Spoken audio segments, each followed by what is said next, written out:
Hi guys! For today's video ay magluluto ako ng merienda na pwede ding ipang-ulam. At dahil nag-crave ako sa okoy, ay samahan ninyo ako uling magluto nito. So guys, ito na yung mga ingredients na gagamitin natin para sa lulutuin kong vegetable okoy. Nagluto na ako na to before, meron na to sa vlog ko. Yan, pakikita ko sa inyo yung link para ay yung ano. Basta sa channel ko meron na ako niluto. Pero ang kaibahan lang, yung una kong niluto ko dati, walang ganito, walang toge. Tsaka hindi ganito kaliliit yung hipon. Medyo malalaki. So ngayon, dahil sa nag-grade tayo ako lang pala, sa okoy, ay magluluto tayo uli ngayon. So, ito parang yung dati ko niluto, merong kalabasa, may carrots, merong onions, anong tawag dito? Baguio beans, toge, itong sahog natin na hipon. Tapos para sa butter natin, meron tayong flour and cornstarch. Ito, meron tayong, ang tawag dito, food color. Kung ayaw nyo maglagay niyan, pwede din guys ha. Meron ditong magic, kung optional to, kung ayan, natapon tuloy. Kung ayaw nyo maglagay nito, pwede din naman. And then meron tayong pepper and salt. So tara na guys, magluto na tayo. So guys, bago tayo mag-start, ay kailangan muna natin gawin yung ating butter. So paghahalu-haluin lang natin yung ating dry ingredients. O, di ba? Yung ating flour, mga 2 cups yan. And then ito, meron tayong cornstarch, 1 cup din yan. Tapos, itong ating salt. And then, yung ating pepper. Siyempre, ilagay na rin natin yung ating magic. Ay, ayan, pumasok tuloy. So, pwede yung ano ha, bahala kayo kung ano gusto nyo ilagay na ano dyan, pampalasa. Ako gusto ko yun. Siyempre, gusto mo naman kainin yung okay mo, may lasa, di ba? So, ayan. Tapos, i-mix lang muna natin mabuti. Ayan guys, na-mix na natin mabuti. Saka tayo maglalagay ng water. Ito malamig na tubig. Hindi ko alam, sabi nila, para daw maging crispy. Ha? Pero, siyempre, mamaya hindi na yung, malamig. Wala akong tube ice eh. So, ayan. So, kailangan hindi siya masyadong runny. Ayan, naparami natin water ko. Isang baso nilagay ko. So, kailangan hindi masyadong runny yung ating, butter. Huwag din naman yung ganito kalapot, diba?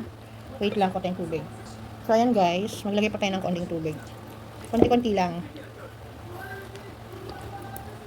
Ayan. Haluin muna natin mabuti. Naparami natin paminta. Pero carry lang yan guys. Mas masarap yung maraming paminta. Yun nga lang, pag nakagat mo siya, good luck na lang, diba? Ayan. Haluin natin mabuti. Konti pa. Ayan.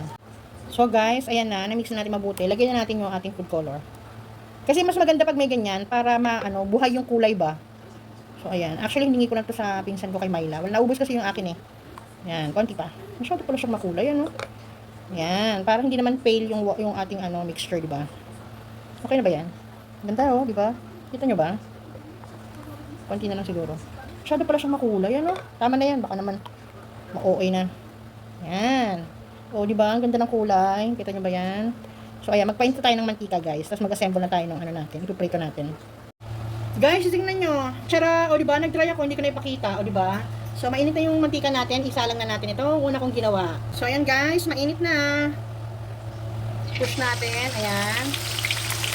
O, di ba? So, ang gagawin natin dyan, huwag natin gagalawin. Kayaan lang muna natin siyang maluto, ha? So, papakita ko naman. Habang nakasalan yan, pakita ko sa inyo kung paano ko ginawa yung So, yan guys. Wala naman siyang instruction para sa akin. So, kung ano gusto nyo unang ilagay dyan, ako yung kalabasa. Tapos, itong carrots. Kala nyo konti lang yan, pero pag nagpatong-patong na yan dyan, madami na yan. Yung Baguio beans, konti lang pala. Parang gusto ko nang hiwain yun nandun sa ref. And then, lagyan natin itong toge. Yan. Dagdagan natin. Yan. Tapos, itong onion. So, bahala kayo guys kung paano nyo i-assemble yung nyo, ha? Yung inyong okoy. Nakita may malaki. Kasi may lulutuin ako mamaya. Hindi ko isasama yung ulo. So, naisip ko, isama ko na lang dyan. Tapos, maglagay ako uli ng kalabasa. Konti lang guys. Ayan. Para meron lang siyang Tapos, lagyan na natin ito. Dapat pala malalim na Ayan. Kaliguan lang ninyo siya ng ayan, mixture ng butter. Ayan. Tapos check natin yung susunog na nakasalang. Guys, sunog na. Tingnan nyo. Tsara, di ba? Sunog. Ang galing, di ba? Alam nyo mali yung kawali ko. Palitan natin yung kawali. Kasi manipis yung kawali ko ha. Palitan natin. So ayan guys, susunog yung una nating salang. Pero okay lang yan. Ako na lang kakain yan. Ay, mainit.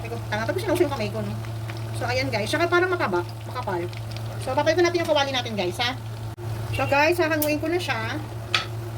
Bango, kahit sunog, hindi naman siya sunog na lang. Kakain pa rin yan, bakit pa kayo? Tignan nyo very good to, teka. Makapal nga lang, tsara. O, ayan o, di ba? Piprito ko to uli mamaya. Magpapalit tayo ng kawali, guys. So, guys, ito na yung ginawa natin, no? So, isalang natin siya uli. Okay? 1, 2, 3. Yan. Dahan-dahan lang. Yan. Magiging perfect na yan, guys. Okay lang magkamali. So, guys, ayan. Sunog na naman. Di ba? Ang galing. Wait lang. Tada! O, di ba? Mas maganda yung pagkasunog niya.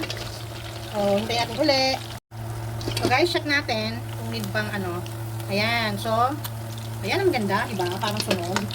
So, ano pa natin yung kabila niya para maging tuloy ang crispy. Alam nyo guys, yung niluto ko, ito oh. Yung sabi ko na sunog ito. Masarap siya. Timatik na namin ni Daddy. Yun nga lang comment niya, matabang. So, babawiin na lang daw sa suka. So, hanguin na natin guys, baka masobrahan naman, diba? O, diba? Ang ganda. O, see? Tignan nyo nga yan. Ang ganda, diba? O, tada! Okay, next! So, guys, habang nakasalang yon, ito na yung ano, mga gulay. Pinagsama-sama ko na.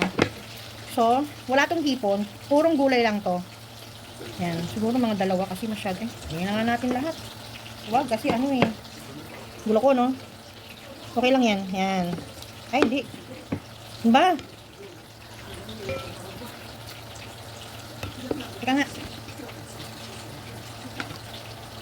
Tapos, lagay na rin natin to. Kasi pag manipis siya, guys, alam nyo yon, nasusunog agad.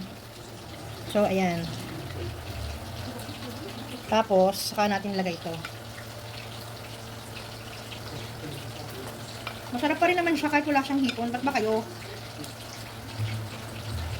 O, diba? Pwede itong pang ulam, guys. O, diba?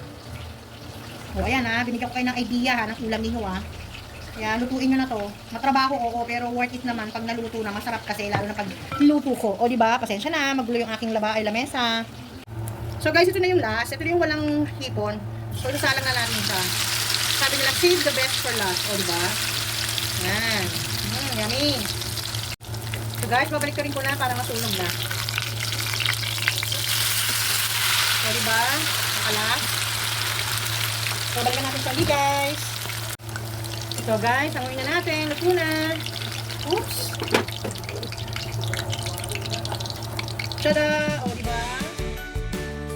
Ito na po ang niluto kong okoy. Sana nagustuhan nyo. Thank you for watching. Bye!